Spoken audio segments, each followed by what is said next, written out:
Chapter 3 The Culture. The oldest. The oldest permanent European settlement is St. Augustine, Florida. The Spanish founded it in 1565. The first English colony in the Americas was on Roanoke Island in Virginia. It was founded in 1583 by Sir Walter Raleigh, but its settlers disappeared. No one knows what happened to them. The first. In the 1700s, Charleston, South Carolina was the wealthiest city in the South. It had the first public library, the first theater, and the first museum in the colonies. The most. More presidents of the United States were born in Virginia than in any other state. The total is 8 so far. George Washington, Thomas Jefferson, James Madison, James Monroe, William Henry Harrison, John Tyler, Zachary Taylor, and Woodrow Wilson.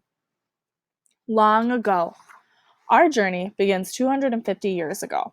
No, we don't have a time machine. We are going to Oconaluftee, a Cherokee village in the Great Smoky Mountains in North Carolina.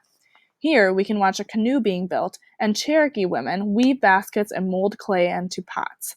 We'll find out all about the Cherokee culture passed down from generation to generation. Our guide will lead us through the 7-sided council house and typical Cherokee homes. Except for sneakers and cameras, we could be in the 1700s. It's fun to pretend that we're living in the past, but it's time to move on. Gullah spoken here. We're headed for the Sea Islands of Georgia and South Carolina. In the old days, everyone came here by boat, but all we need to do is drive over a bridge. Someone living on the island once told me, "Old time talk, we still do talk 'em here." This is Gullah, a language that combines American and African ways of speaking. It means, we still speak Gullah here. Ancestors of Gullah speakers were Africans who were kidnapped and enslaved. After the Civil War, some freed people moved to the Sea Islands. Many African ways were passed down from the elders to the children. They spoke a combination of African and English, and that is how Gullah came to be spoken here and nowhere else in the world. The Sunshine State. Now, let's travel farther south to Florida. Just like thousands of snowbirds, that's what people in Florida call northerners, who leave their cold winter homes for the warm climate here. Some snowbirds are famous, such as the New York Yankees and the Los Angeles Dodgers. That's right, some Major League Baseball teams come here each March for their spring training. They play friendly games together in the so-called Grapefruit League. But Florida has more than sunshine and baseball. Listen. That's the sound of over 110 racing fans cheering for their favorite cars and drivers. And you can hear the roar of all those engines. We're at the Daytona International Speedway in Daytona Beach. Look at all the hot cars.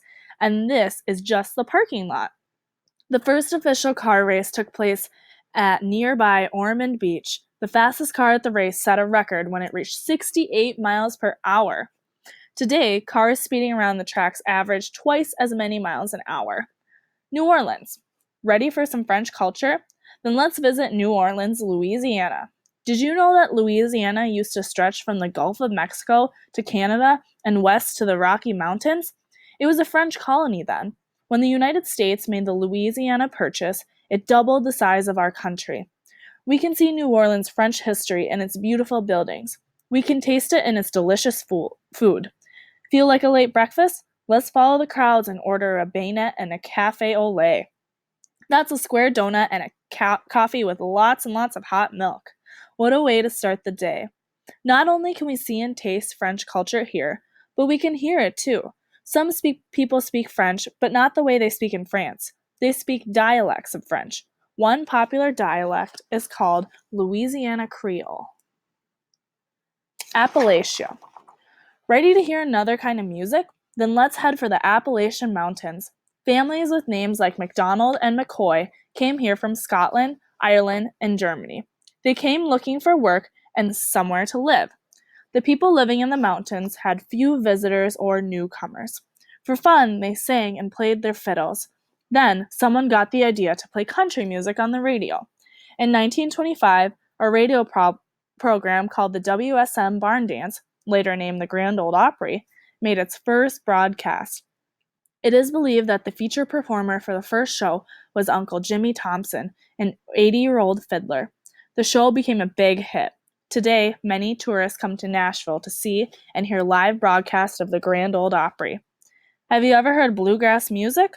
It's kind of folk it's a kind of folk music that's played on banjos and guitars. It's very popular in this region.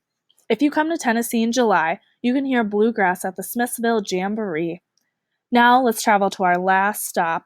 It is in Atlanta, Georgia, a city with a lot of history and a big, bright future.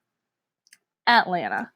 Long ago, two American armies, one from the north and the other from the south, faced each other here.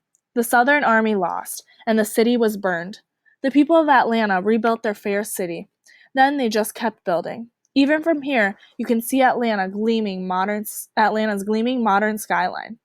Today, Atlanta is a major center of trade and transportation. There are lots of things to see and do here.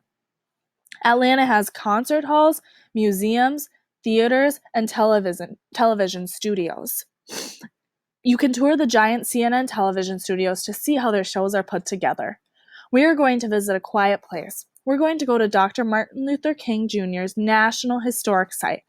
Born in Atlanta, Dr. King became a leader in the civil rights movement in the United States. As a result of this movement, new laws were passed protecting the civil rights of African Americans.